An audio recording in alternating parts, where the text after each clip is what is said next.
አሰላሙ አለይኩም ያ ሄሎዬን ሰላም ለእናንተ ውድ የኔ ዩቲዩብ ተከታታዮች ቤተሰቦቼ እንደምን አላችሁልኝ? ሰላም ናችሁ? ዛሬ እንግዲህ አንዷ እህቴ የማሺ አሰራር አሳይኝ ብላ እኔ እንግዲህ ቤት ባፈራው ነገር ላሳያት ብዬ ተከስቻለሁ። እንደምታዩት የሚያስፈልጉኝ ግብአቶች መጀመሪያ በዚህ መልኩ አዘገጃጅቻለሁ ማለት ነው። አጥቤ ወንፊት ላይ አጥልየው ምናምን ይሄ ከታች የምታዩት ኩዝበራና በአግዱኔስ ትንሽዬ ናና ነው። ከስ አይደለም። እኔ ከስ ብዙ ጊዜ ስለምጠቀም አፌ ላይ ስላለ ነው። እነዚህን አዘጋጅቻለሁ። ኩሳ ራሱ ይሄው በምታዩት መልኩ ትልልቅም ትንንሽም አደበላልቄውን በብዛት ትልልቅ ነው ያለው። ያው ማሺ ሲሰራ የማሺ ብላችሁ ለብቻው የሚገዛም አለ። ይሄ ግን ባለው መስራት ይቻላል በሚለው እንግዲህ አሁን ልሰራ ተነስቻለሁ። ይሄ ደግሞ መቆርቆሪያው ደግሞ ከውስጡ የምናወጣው ነው የሚሆነው። ሁለት ቦታ መቁረጥም ይቻላል። በጣም ትልቅ ነው በነገራችን ላይ እኔ ይኸው እንደምታዩት ይሄንን መጀመሪያ አጥቤ አድርቄዋለሁ። እቺ ሳህን ደግሞ ከውስጡ ከኩሳ ውስጥ ማውጣውን እኔ አልጥለውም።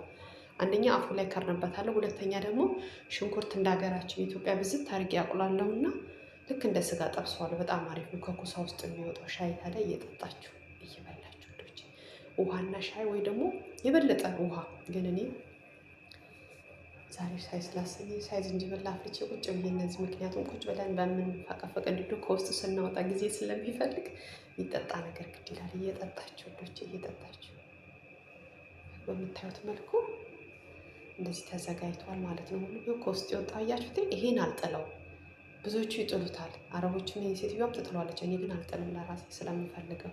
ሽንኩርቱን በምታዩት መልኩ አዘገጃጅቼዋለሁ መጀመሪያ ማለት ነው።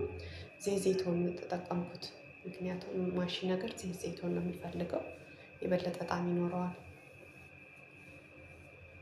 እና ውዶቼ ቤተሰብ የሆናችሁ ቪዲዮ ላይክ በማድረግ ጀምሮ ኮመንት አስቀምጡልኝ። የእናንተ ኮመንት ለቀጣይ ቪዲዮ እንድሰራ የሚያነቃቃ ብርታት ይሆነኛል። ኮመንታችሁ አስተያየታችሁ አይለየኝ እላለሁ። ቪዲዮን ደግሞ ለመጨረስ ሞክሩ እሺ ቤተሰብ። የኔ ፋሚሊ የሆናችሁ ሼር በማድረግ ከጎን የሆኑ ድጋፋችሁን አለን በሉኝ በኮመንት። ይሄው ቅመማ ቅመም የምታዩትም ማለት በርከት ያለ ስለሆነ ቅመሙ ምንድነው ካላችሁ ላችሁ የማሺ ቅመም ራሱን የቻለ ከዛ ይሄ ቀላ የሚለው ማለት ነው ፓፕሪካ ይሉታል የፈረንጆች ቃሪያ ሆኖ በቅመም መልክ አለ።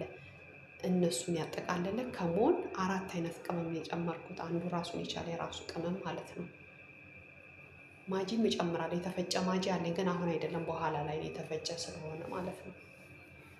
በምታዩት መልኩ ጥብስ እያለ ነው።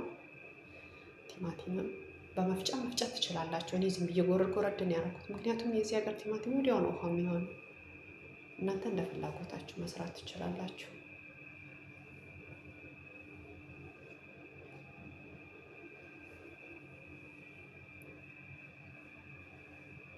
አያችሁ ድስቱ በኋላ ማሹን ከሰራን በኋላ የምናረግበት ከታች በጣት ድንች ማድረግ ትችላላችሁ። እኔ ኩሳውን ራሱ በክብ ከትፌ የደረደርኩት ከዛ ቲማቲም አረኩበት። እናንተ ድንች ማድረግ ትችላላችሁ።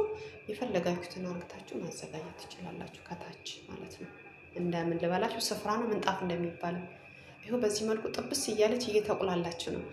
አንድ ላይ ሁሉን ነገር ክልስ አለማድረጌ ለምንድን ተቀር እንደዚህ ስታቁላሉት ከቅመሙ ጋር ይዋሃድላችሁ ጣዕም ይኖረዋል።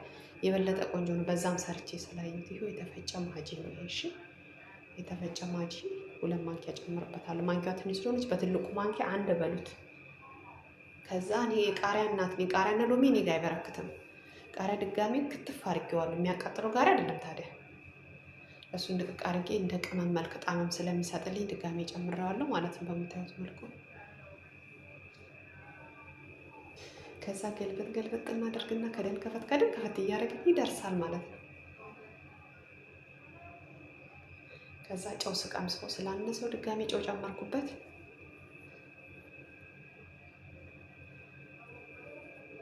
አሁን ኦልሬዲ በቃ ደርሷል። ከዚህ በኋላ ማጥፋትና አጥፍተን ነው ከሩዙ ጋር የምንቀላቅለው። ሩዙ እዚህ ጋር መብሰል የለበትም። የመስሪ ሩዝ ነው። ከአንድ ሰዓት በላይ ዘብዝፌ በወንፊት አዘጋጅቼዋለሁ። አሁን ኦልሬዲ በቃ ሰዓቱን ማጥፋት ነው። እሳቱን ካጠፋ ነው በኋላ ከሰዓቱ ላይ ወርዷል ማለት ከምድጃው ላይ ወርዶ በምታዩት መልኩ የከታተፍናቸው ባግዱኔስ ኩዝበራና ትንሽዬ ናና። ባግዱኔስና ኩዝበራ በብዛት ነው። ናና ግን እንዲሁ እኔ ለሽታው በሚል ነው። በምታዩት መልኩ ሩዙ መጀመሪያ ተዘብዝፎ ተዘጋጅቶ በወንፊት የነበረውን በዚህ መልኩ እንጨምርና ገልበጥ እናደርገዋለን ማለት ነው። እዛ ጋር ሽንኩርቱ ምናምን ከዘይቱን ጋር መጥበሳችሁ ቅመሙ ተዋህዶ ጣዕምን ያመጣል። ከዛ በኋላ በዚህ መልኩ ይኸው እንደምታዩት ተዳርሷል። አሁን ቁጭ ብዬ ምን ማድረግ ነው? ውስጡ መክተት ነው። ጊዜ ስለሚያስፈልገው ታዲያ ሻይ እየጠጣ ነው፣ ውሃ እየጠጣችሁ። እሺ ውዶቼ፣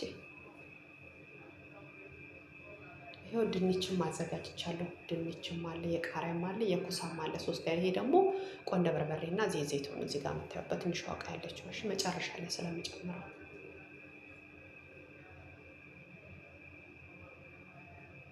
ይሄ ደግሞ መጨረሻ ላይ የምንጨምረው እንደ መረቅ ነገር ነው ያዘጋጀሁት። የዶሮ መረቅ ማለት ነው። ለብቻው አብስዬው መረቁን ብቻ የተጠቀምኩት። ከዛ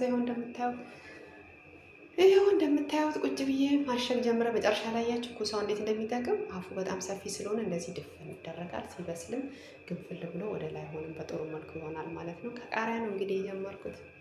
ያው በምታዩት መልኩ ታስገባላችሁ ማለት ነው። የሀገራችሁን ዘፈንም ሆነ መዝሙር እየሰማችሁ ስራችሁን ታጣጥፋላችሁ። በቃ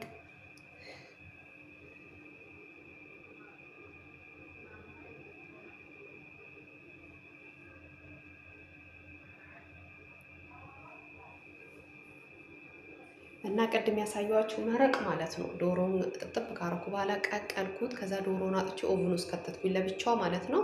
እኔ ውሃውን እጠቀማለሁ። የዶሮ ውሃው ላይ ሰልሳ ቲማቲም እና አስፈልገኛል ደግሞ ትንሽ ጠብጠብ በማድረግ እሱ ዘይትን ተከተከ ነው።